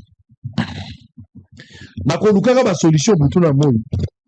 Félix Tshisekedi abengisi bato tosengaki dialogue esalama. Tshisekedi ayoka bato, Tshisekedi atindi conseil spécial na ye ayoka bato nyonso parce qu'il fallait qu'on ait un dialogue moko endogène et pas exogène. Mais à niveau ya kati Félix Tshisekedi a pris déjà initiative à bengi bara mboka nyonso. Mais côté la bino ensemble pour la République, Moïse Katumbi botali siki bogoya te. Tolo bana lingala bakino lamba bolia. Est-ce que ça une manière ya encourager agression ou une manière ya sauver le pays? Ça c'est la première question. Le refus de Katumbi, le refus de l'ensemble pour sauver la République. Est-ce que Bossali lutte contre la République? Ça, c'est le premier point. Le deuxième point. Avec tout ce qui se passe avec Nanga et les Kabila aujourd'hui, nous sentons certains rapprochements. Par exemple, il y a Katumbi Lelo, na Kabila. Alors que yo yimbaka Nangai, Fachi Telema, Boma Libala, Poto Bengala Kabila. Mais aujourd'hui, Kabila est avec Katumbi. Ils ont une position confortable pour Nayo. Au nom de la paix, Katumbi peut être avec Kabila, il peut être avec Tshisekedi. Ce qu'on a dialogue, c'est la dialogue. Na formani, on peut retrouver la paix aujourd'hui. Mokeba en tant qu'analyste. Et là, on y sur le but, et là, moko, oyo sutuki singa yawa, oyo pe banana bimi boloko na ko sutuka. Na ko bate, kombo wana oyo benga ya dialogue. Et là, oyo eberanda zo sala wana la dialogue to zo yamba bato yo kakabato et dialogue réalité ba ba benga en consultation ba consultation ça dialogue te ya mitia na kiti ya bokonzi o mokonzi na pesiye yo yo lokola mwana ye koluka musala ayoki yo ti akeya okata likambo wana ya dialogue te yana ko liboso yango o Félix Tshisekedi ali atandi lo boko ali dialogue te bakoma ibaye ba yango ali dialogue te ba osama kamona lolendo. Oh, babenga ba kisamuso majunda ba osa. Oh, ya dialogue te. Félix avani na ye aju atindi moto. Okinga akoye ko swate lelo aloba na benga ndeko na ngai Katumbi ata toyokanaka te na yebiseli kamone ya litomona nayo. Ye mo akoye ko chombo na ye te abenga Fayulu basolola te. Ya avandi na ye atindi Eberand siko yo ke pa Eberand ayoko Eberand eloko aloba ta motinda mie aye yo zolo ba ya zokoma lokola mwana lokola moto ayekoluka mosala osirisi otelimoki makambo nyonso ya kokongola o bato akoloba ya meme yango epa Félix Tshisekedi akei kosala yango lolenge ya lingi wana dialogue ya motindo nini wana tosuite mona dialogue ya motindo bongo wapi biso tokotelemela nai Félix Tshisekedi bao batu mandoki baotelemela nai Félix Tshisekedi dialogue esenga ezala kati ya banani ya ye na biso ye atindi Eberand avandi oyebo Eberand ayoki yo akomi ebongo bango bake bazwi yango basaleli yango nde bakolinga wana ya dialogue te so babengaka consultation elingi bate kopesa eyano te na mpasi yo mboka yali nango ekopesa eyano te dialogue eko batomikitisa biso banso tozala molongo moko ebongo tovanda zingazinga ya mesa biso banso bato banani na banani Félix Tshisekedi na ngambo biso opposition na ngambo AFC na M23 na ngambo ah bon oyo azoloba bon tango gouvernement alobi yango olobi ya bon te ngai nde olobi ya bon tango mama oyo ya affaires étrangères andimi dialogue direct wana eza ngambo te ngai nalobi oloba na ngai bon tango mama ya gouvernement alobi yango oyo oki yango te etumba yaka batako babengi rapport de force on peut ne pas aimer kasi yango moto ekataka likambo okokolinga yango te nga nayebi te kosala pasi mais c'est ça la réalité yali liboso na oboya yango okima yango ekotema be liboso na bino ensemble bokobi komema komba ya M23 te natuni yo mponga na lobi na ote dialogue na M23 obi ensemble na M23 ebongo ntango mama oyo bobengaka Wagner alobi yango ye azomema komba nani yebisanga ntango ye alobi yango botuni ye te so amemi komba nani elle est là l'impérium elle le dit eko bate kosama ngai na opesaka opinion ya pamba na bokonzi te na memi ngambo elle l'a dit Il y a même ce qu'on a nini. A même tout le monde encore mon 23. C'est une réalité. Tout est au conservatoire. Moi, avant de devenir politicien, j'ai fait 25 ans de métier de journaliste, analyste, chroniqueur. N'importe ma cambo comme ça analyse. Moi, victoire politique, victoire diplomatique, ça c'est pour la communication. C'est pas pour la première fois qu'il y a un dialogue. Crise sécuritaire qui se vit aujourd'hui dans l'Est et pays, c'est pas la première fois qu'il y a un dialogue. Au Yébi historique, est-ce que vous pensez que le dialogue aujourd'hui peut mettre fin à allez-y, bimsa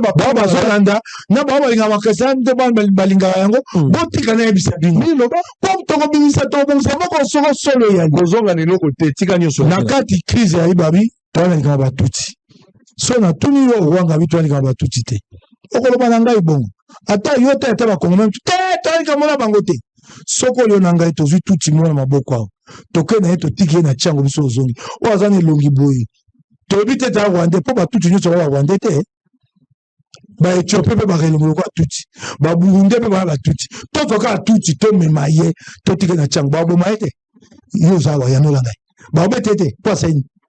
Voilà les problèmes qu'il y a. Les conflits entre le gouvernement congolais et le gouvernement rwandais, to comme ko betana kobomana moto na moto et ça kawapi. Yebisa ninga tolo bana solo. Chaligonza o awuti koloba, deuxième personnalité de l'armée congolaise. Garde ko ne pas ça Emma. Po ba Emma ba lo kwa le ko ba tuti. Bah, Emma Bali na Ituri. Oh, bah, son conflit, monsieur, il y a un autre conflit communautaire, il y a beaucoup de problèmes. Vous ne parlez que du M23. Et le conflit, on est en Ituri. Oh, le autre, ben, ici, Ouganda, il y a Kusunga Biso. Oh, là-bas, Congomani, bah, nous, va passer à le Bélamote. Les maçons, là-bas, ils ont mis le corps, bandego, bah, on va tout. Garde, quoi, il y a Charlie Gonza. Motozaka, responsable, la taille, ma cambo, garde, quoi, on a yaka. A bêta, mama, ben, a ipen. Ah, on a qui ça. Ah, ça, c'est un peu à Emma. Voilà, il y a des problèmes. Vous fouillez ça. Il faut dire aux Congolais la vérité, il y a des problèmes.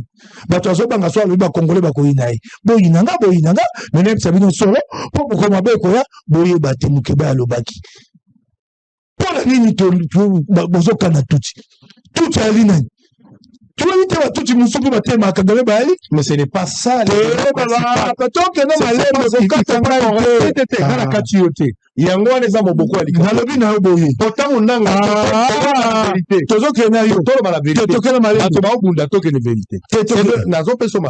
Na comprendre que na este wana bakaye des charges ezande ebele tika kato ke parce que oyo katumbi azobundela soko lobi katumbi abunda pour batuti tetenga ah ben oui nato ke malembe te nako mata bino lokola bino bundela ni na yalo bino to ke no malembe na pesi onda kisai kama batuti kaye des charges ensemble et là on ko kabana ensemble kaye des charges ensemble ça batuti te to ke no malembe nebso na politicien so na makambo Congo nako bakate o ya saba ko yango o nyotso yali na koloba yango pe bozo pe la position na mosusu o pe parti na nga comité na maele yanga so na moni yango ata parti na nga comité loko na molobeli na loba po na Congo na koloba yango to lobela tozo ke to lobela na lingi to ke no manière orientée makambo za na sisi wana bazo peso ka maloba malobeze pa no menga la ozomisa kaka guerre eza guerre ya sikate eza guerre se salami bambala na bambala guerre eza kokoba parce que M23 a koluka bako kisaposa na bosengo azalaka na uta kala tan kabila za asa aba pese nini ba pesa ibiloko ya senga nini eza ebele na kaide cha yo kanti eza kali kamba batuti te lokwa nini okanti kali kamba yo bisanga ngala ko yanola kasi moto nani moindo nzangi alobaki yango alobaki likambo ya Kagame akoluka likambo ya couloir militaire pour obtenir couloir économique ko permettre la banda kozwa ornae bomo mesalo kwa kote katika la première ndenga zaleli tokei malembe na bandi likambo batuti brassage na mixage na dozo keno malembe na kwa biso nyonso lelo au moniteur na lobi na moni ozongisi boyebi te soko tuti bajuye na Kinshasa ba otumbai kasi tuti abundisi Congo te moto abundisi Congo le gouvernement rwandais avec Kagame ko ina le comité na bato wana liboso tokeno malembe likambo ba FDLR. Ce qu'on veut bien en Congo, non, c'est un prétexte. Mais il faut vider les prétextes. Pourquoi ne pas le vider? Bapesa kabisoni bafuta kabisoni. Mais ata baliga zomi ya pamba. Pour la nite bate la bango. Wana nyo sur revendication ya Rwanda. Tika toke no. Tika ma tete. Tika ngai. Ya kabile zani. On a bien ngai boye. Crise oyo. Nakala na niveau ya crise. Ya ensemble na koba. Ya kabila ngai za ngai te za kabila. Ya M23. Ya M23. Vous comprenez? Nazo sona ma compréhension de la crise. Moi, je ne pense pas que c'est ce que j'ai dit ici. Si il y a ma campagne 23, ma campagne 23, mais moi, je ne pense pas qu'il y a ma campagne 23. Ça, c'est ma compréhension. Non, non, allez-y. C'est ma compréhension. Et là, on va liboso à Sango. Tant que vous battez, crise on va la liboso. Mais c'est ça le problème. La crise revient. Et toujours à 80% avec les mêmes causes. C'est ça le problème. C'est ça. Qui quand il y a une émission, bah, FDL, bah, pèse à la quel est l'intérêt du Congo avec l'FDLR? Ça, c'est la question d'un leader congolais. Il pose à ses dirigeants. Qu'est-ce qu'il nous apporte? Pour que Rwanda contre la Biso, na Olanda Bango. Bon, Biso Sukoyo, pour Ani Bakambo, comme ça, on appelle ça la Biso de Futanini. Yo Yebisangai. Qu'est-ce qu'il nous apporte? Même s'ils sont 1000. Parce qu'on minimise. C'est une force résiduelle. Ils ne sont que 700. Même mon Konzambo, Kanye Moko. On a le banal comme on a été macamba éliminé mon côté beaucoup abini à cette interview abi bala liboso donc qui on a ébaki en côté abi wa FDL bato bomaki ambassadeur italien. Ah, ils ont la capacité d'avoir des informations et d'opérer et de tuer un haut diplomate occidental. Ah, ils ont cette force. Au moins, c'est comme ça que c'est analysé ailleurs. Mais ici, vous regardez, c'est le chef de l'État congolais qui l'a dit. Ils ont tué un haut diplomate. Un haut diplomate, c'est pour dire quoi au monde? Nous existons. C'est un message de violence envoyée. C'est décrypté ailleurs. Mais tout le monde analyser. Mais les Congolais de Tchangou, ils ne suivent pas ça. Ils ont Hollandais, ils ont tout Tchangou, la moto, Toyeba, Tebatouana. Baboma qui est ambassadeur italien. C'est ça le problème. Donc, ils peuvent avoir des infos. Ils avaient l'information que les diplomates. Bah, il m'a dit, ambassadeur italien à Korea na Est, balengele babomi. Ça, ce n'est pas une revendication, c'est une analyse d'un Congolais. Moi, je ne parle pas d'une revendication. Moi, je ne peux pas porter des revendications du M23. J'ai fait une analyse, Makambo Ali Namboka. Oh mon, Batni la Gabi Solo Konil. Pour la nuit, tu vois aussi, ça dit qu'en bon la tête, Baken. Voilà, Ngam. Et nous, comment sous l'Est là, lelo toko sepela, ngana koko kama bete, te Kongomani, et tumbali azo minduki abo de la Congo. Ba wazalendo. Tango tumbesi là, oli deto aussi ça ba wazalendo, o tia bangwapi. Oui, o tia bangwapi. Qu'est-ce que tu vas faire pour eux? 60 000, 70 000 hommes armés. Moussa Moussa yo sa te kamandoki. Eko, ko babel na bokenge zo zanga na Est, tango bokenge zo zanga na Est, ba groupes armés étrangers, ba ko kokota wana. Le problème est mal profond. Donc, qu'est-ce qu'on va faire d'eux? Réinsertion dans la vie civile, on a le moyen, formation, et leur donner de quoi aller entreprendre des activités dans la vie civile.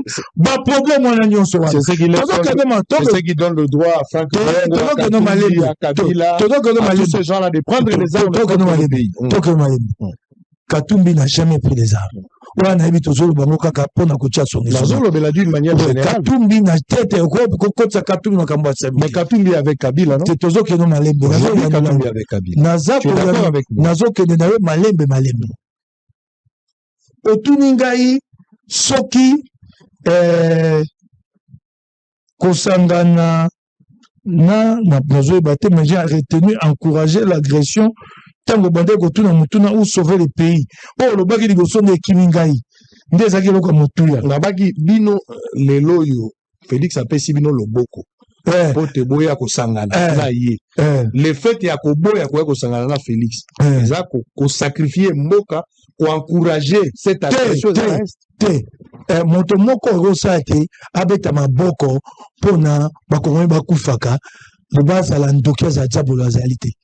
Lolenge Félix apesi biso loboko e ko senga te toto simba loboko wana pesi biso loboko mabelo kwa pesi loboko kwa bako na mokongo bo simba kuna te senga kitana se lelo yoyo topesaka loboko baleleki te asaka nango nini tosanganaka te asaka nango nini bolingo kongo elingo oyeba te te yo bato bayaka yo komisa bango lokola emateli na yo te wana te to bakomikitisa banso tokosenga ye na biso moto akabola biso ezala batata episcope eloko tokosenga yango wana elingo bato biso nyonso na ye toa na posa ya kimi ekota na est.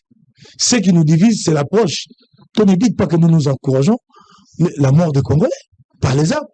Nous différons par l'approche. Bakongoma même ça nango. Biso to 50 ya 50 mosusu. Tete ko ya okuta naye. To okuta naka. Ndana ko landa biloko te bato ba netando que victoire diplomatique. Ba pour les ba biloko pour la communication. La réalité sur le terrain est tout autre. Et à mon avis, finalement, ensemble pour la République, vous cherchez quoi? Katumba bimi libanda moto atinde l'exil azate, yeboko amikeli exil, bokei kuna bosangani na Kabila, Kabila kozonga wate, makambo komi ya banana finalement pour sangana na Kabila, tuna moto mosusu ko tuna mukeba ete ponga ya nonangeza pété. Biso tobandi koluka kosangana na Kabila depuis 2000 avant la guerre depuis 2021. Oyebi yango mokeba aza moko ya ba politique wa loba netando ke na mela na bomba yango te. Na bimisaka pe yango alokota ifashabe atelage à 4. Naza osenga toke ni mapono mito sangana Kabila Katumbi Fayulu na Matata na senga yango 2021. Et comme on si on savait pas Kabila les athées. Ce que mon yango ngabodo to so na ye po yo bandi solo ngai na lebaka ngala komona ngai na te bombanda na ngala Kabila to ngamo ke na loba telage à 4. Ingo patengai banda kana za kansate de quoi Félix a comme dans zéro. Peut-être comment luka moto nyonso to ko Kabila zande sénateur à vie. Bino boza la politique Kabila ko sa sur politique taza sénateur à vie. Bo sangana po na nini. Et bon moi ça lingoma mo bimba te na ba kongoma ba sima na ba ali ko sangana ba ngoto bo tuna Kabila ko konza bangote. Hein? Na mo konza pepe. Na mo konza FC. Na mo konza AFC. Ya AFC. Ya AFC na nyote nanga. Tango Tshisekedi na lobi Kabila oyoki ya kote. Obi? Tango Tshisekedi na lobi ke za Kabila oyoki ya kote. Nga très mon pas lembo ya lite te Kabila. Na yo ga Tshisekedi ya lobi yango. Na mibu nga na nango mayelo nga na nango. So yo bisika teloko mai. Senge na mona teli mai. Kaka pa yo lobi na monoko ko mai. Façon sur opposition pour la République. Tala lokola moto azaki na Katumbi tout le temps. Je vais vous lire quelque chose ici. Peter Tiani que je salue encore une fois. Aza parmi bato ba du position pour la mboka. Na uti kotala la tangela yo oko kaza oza moto ensemble tu oza koloba watu moto moko ya ensemble aboyi ezweli na bino esaleli na bino atelemeli yango. Je vais lire ici messieurs et dames fidèles téléspectateurs Peter Tiani yoka Tiani ndenga komi ezanga ite sango ngala za elonga koloba te na botanga makambo Peter Tiani à mes frères du parti Ensemble pour la République. Il faut être semblable pour se comprendre mais différent pour s'aimer. De nos jours, une rumeur qui n'est pas contredite devient un fait. Je constate une avalanche d'attaques des cadres et des partisans du parti Ensemble m'accusant de tout. J'ai levé une option aujourd'hui, celle de me battre contre l'occupation de mon pays par des envahisseurs Kagame et des marionnettes Kabila et Nanga. On les a positionnés à Moto et à Moïse Katumbi. Dans mes publications, je n'ai nul attaqué le président Moïse Katumbi, encore moins Ensemble, que je considère jusqu'ici un parti exemplaire. Je ne peux comprendre que cette prise de position ne valent des attaques, non pas de Rwandais, mais de Congolais ensemble. Je ne pense pas qu'une guerre avec moi serait bénéfique pour vous. Je ne le souhaite pas. La dignité n'a pas de prix. On ne peut pas avoir les mêmes arguments, discuter, mais dans le respect, et c'est ça la beauté de la démocratie. Quant au bien et à l'argent, le président Moïse Katumbi est un homme très généreux et père de famille. Il a traité Peter Tiani comme tous les autres journalistes sans discrimination. Personne n'a été mieux traité que l'autre, et les amis journalistes le savent. Il est même, bon, peut-être qu'il y a de même des journalistes qui ont pris des risques au prix de leur vie parce qu'ils ont cru en moi. Merci de ne pas le froisser aujourd'hui, cher ami. L'histoire des $600 000 est une véritable bêtise. Si Moïse Katumbi investissait dans ma chaîne, Même France 24 n'allait pas nous rivaliser. Pour le reste, mes convictions m'obligent à me battre pour mon pays face à l'oppression. Je peux me tromper des combats, mais je suis toujours ce que je me dicte ma conscience. Je suis un esprit libre et depuis et toujours l'État est libre. L'État est le meilleur allié de la vérité. Ça, c'est Peter Tchani, Moto Azalaki Nakatumbi Pemben, mais il a pris position pour la patrie. Il a pris position contre l'agression. Oh, il a la difficulté. Oh, Katumbi a la difficulté, ressemble. Nani a la difficulté? Il y a la Katumbi. Il y a aussi il y a Kozua, position contre l'agression. Contre l'agression. Il a cité Kagame, il a cité Kabila. Banda qui est peu foutu bidonini. Pour au cause de la Congomani, quoi? Pour naya ou après naya Rosani. Pour au cause de la Congomani, quoi? Tant que Babi Bandini dialogue on a M23, on a tini baba kolobango, ou a Robisangai, Ngana Kokora Rolobate. Là, on tout cause de la Congomani. Et comme une Congo Yakova n'a mis ça comme solo là. Ah, Félix, c'est le chef d'État qui a fait maintenant qu'on suit le Rwanda. Et après, qu'est-ce que le Congo a gagné? Bangunda ba pusanité ba zumbo ka musute on les a là bon avis tena zo tuna yo bozoli ga tena tena malembe tika kala nazana esika moko o na mwa makambo ko ya na yebi ko analyser makambo ya ndenge nini nako ko lobanyo swate boti ko ya ko psychologue ba to wangonga na itandeke to pomoli mboka mobu ya sambo yango 7e année l'état de Kinshasa là qui a mis Kinshasa dans cet état. Peter Tchani n'a pas volé avec la République. Il a avec Katumbi aujourd'hui. Peter Tchani il a tourné le dos. Il a pris position pour la République. Allez-y, on va terminer par là. Je dénonce et allez, Yango Bongisi. Vous travaillez à détruire. Et après, la solution, c'est la dénonciation. Au lieu de réparer. Boboni. C'est quoi Babakisi Basoda Mbongo Babakisi est commis. Mbongo Wutuapi. Yipsanga Wutuapi. Yipsanga Ibanda Kaizaki Wapi. Moniko. Bako Kosala Bato Lokuta. Bozo Yiba Mbongo Abamate. Mbologo Bomi Kongo ya Moyibi. Ok, gars? Moyibi. Est-ce qu'il y a des problèmes qu'avec le Rwanda? Anituri? Le Mobongo? Le Wuta Kinshasa? Pourquoi vous n'arrivez pas à prendre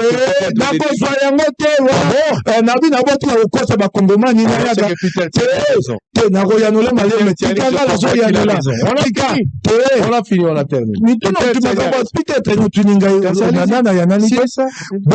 J'ai dit au Congolais, botika kolekisa batongonga. Tokomi sikona eteni akovana mesa kosolola. Okotika la position contre les minorités. Ndeko nanga kolekisa ngata. Ndeko lobby en conclusion. Ndeko po balabala bobomi ye moto yeko boma nyonso Congo ekufi. On a détruit le Congo. Et maintenant on commence on commence à chercher des sorciers, des boucs émissaires. Donc cette gouvernance ensemble des Katumbi est incapable de prendre des positions. Moukeba est incapable. Incapable de dénoncer l'agression ou l'agression. Prendre des positions contre le Moukeba, il ne peut pas. Katumbi n'en veut pas.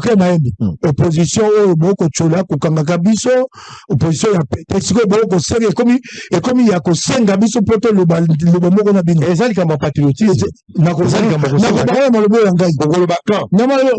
Est-ce que vous avez allié à Kagame a alliance nanga pona peseni. Mais ça on l'a été condamné. Toka malembe. Tango ba bana bokozi ba sona Kagame. Benga ba tonga va benga tonga biso ba bandako na Goma ngamo na senga kango. Tango na dénoncer kango ba finga ngate. Tango pour Rwanda ngao kati s'appelle ça musana pour chamso. Mukabe moto senga kango. Boni boko sa bakongomani boko o ya bino so bokei bato ateleme yango mabete siko bokomba kon boko mabiso na bino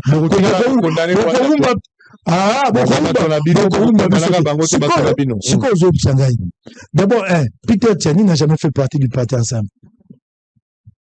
Olobi yango malamu aki pembeni ya Katumbi aka membre ensemble était eloko na mona o Peter Tchani akomi ezo ni kokotsa mobulu na moto wa Kongomani. Likambo ali bato baki pembeni ya Katumbi basilikeli moto alaki pembeni ya Katumbi. Il faut pas mêler l'affaire la patrie là-dedans. Mais parce qu'il sait mais lui c'est ça c'est son discours. C'est que les Congolais retiennent ça. Les gens d'ensemble pour eux ils considèrent que Peter Tchani a trahi leur chef.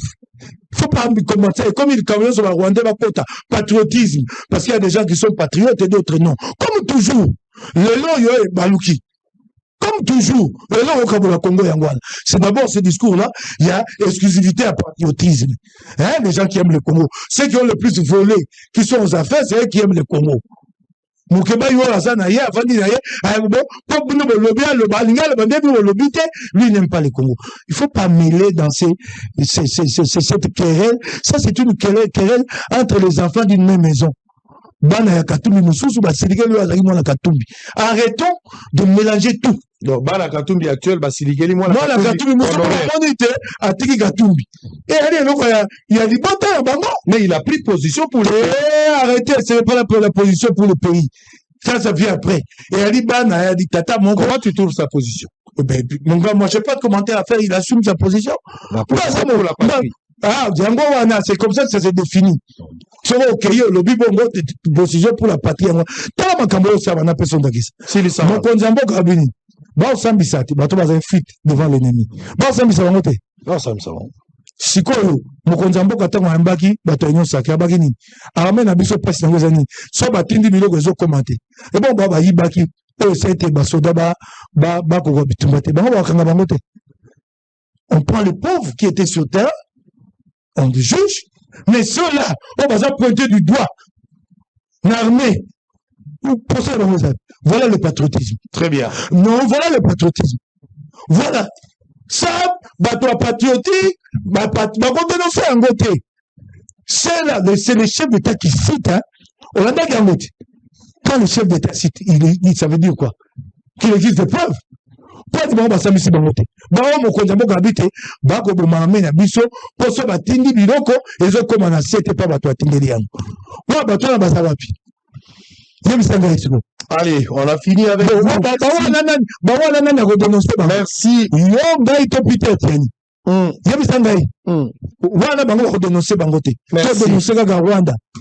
Merci. Allez, merci beaucoup pour la première partie, messieurs et dames, fidèles téléspectateurs.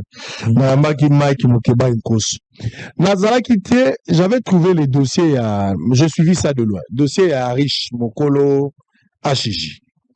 Bakanga qui est riche, ça fait 2 semaines, et puis Bakangi est riche parmi les opérateurs économiques qui a miné mais Mboka Oui. Bazali Bapaya, mais Baza Bato, Baza Nabiloko et Belé Ao. Bakongolais Belé Basala qui parle à Bango. Tokoki ko critiquer le lenge la Bango Bayela qui ni Basalaka, na okota la molongote, mais na yebi Bakongolais Belé. Na Hachiji, na yebi Bakongolais Bisika la Bisika, Baoyo, Bazali ko sala na Sima. Ya riche. Namoni bakomi ebele pa ya bapandisa ngo balobi ya riche bakangi pour na nini? Bakangi parce que azako solola na binemi, azako favoriser ba binemi na ba information ba vio na e ko pesa maboko e pa binemi ya mboka bakangi ba memi na esika o esika ki bafana na 2 semaines mobimba a riche akokaki kozali banda te. J'ai vérifié l'information. Banda bakanga qui est enquête est en cours. Azali sous ce quoi azala gité. Batie na esika mususu azali kovanda.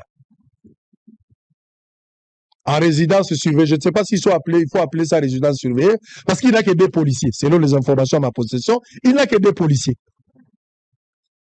Mais dans l'enquête wana oh babandaki ko accuser ye kazo coaliser na bapaya.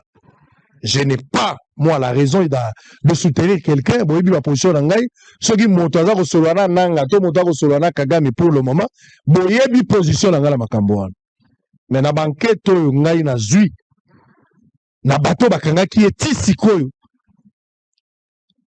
ata eloko moko te ya mabe oyo ezali kotalisa a riche en contact na ennemi. Mais non enquête comme na sukate. Tant mosusu enquête ba élément esike koya ekoki ko bakisama.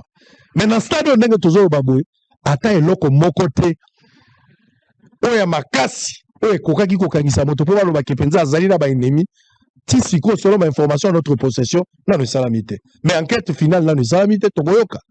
ne bakopesa rapport mais biso pe tokolandela dossier wana naokaki bakotisaki première dame na kati bon eza bilobela ya bato. La première dame n'a jamais été dans cette histoire. Makamba hôpital, Arisha Outaki, depuis Olive Lembe Azawa, moi c'est à Mokondi Mboka, Joseph Kabila, président de la République. Je pense que Arisha est Mboka Oyo, qui s'est dans le président de la République. To yebi li solo na bangone basala ki makambuti le loi. Ba information na nango, tango na ko fongola monoko na likambo. Bato bele ba ko bela parti andako, moto abeli. Na bato bakanga ki ba ko bela parti andako. Et je n'ai pas peur de le dire. Ceux qui n'ont convaincu dans ma source. Na kozonga la koyebisa bino mais na bisi bino kaka Arisha aza iso esika azalaki te sikoyo akomi na ye kotambola nano penza te avandi na mwa ekuki aza na bato mibale oyo bakotala ye bakosurveiller enquête mpe eza kocontinue yango te bakata likambo ya suka mais to protéger mpe baopérateur économique. Ici je ne parle pas d'Arish seulement, même s'il fait partie d'un opérateur économique. D'abord tu as un opérateur économique en opé ya mingi te Tshisekedi atamboli awa pona koluka opérateur économique na libanda na tikali komona bango meke bayawa te ebele baboyi na bango koya mais ndambo toza na bango awa tokoka kosunga bango bazala kaka en ordre ndenge mboka na biso elobeli to favoriser bango te to aider bango bazala en ordre mais to sécuriser bango pe basala misala na bango surtout soki ba engager ba Congolais ebele économie na biso to na ngo lelo yande na maboko ya bato wana tolobi te ke to lenga bango mais soki bato na bakangi bisaka lelo bakei toko traverser moi période moko sombre ya vie to sala moi folie te pona ba intérêt égoïste ya moto oko boma ba opérateur économique nyonso na yebi makambo ebele sur ba dossier ya makambo tali ba opérateur économique trafic d'influence conflit d'intérêt makambo za ebele. Donc pour le moment na kwa koyebisa bino te ke Arisha azalaki na makambo ya est bato ebele na moni bakomaki yango eza faux soki ngai pe na relevaki yango eza faux mais na monaki avocat na ye akomaki mokanda biso nyonso mpe tosalaki yango. Après ma vérification d'information la première dame d'abord n'est pas concernée dans cette histoire mais ceux qui te continuent à katia molongo et loko balobaki ya est après vérification na ba source na ngai na tikali komona ngote mais to tikeli l'état asa mosala na suka yene mokolo likambo akata pesa biso ya yebi mais ceux qui font biso tolo baloko ba journaliste d'investigation et puis indépendant mbodi ko bimape.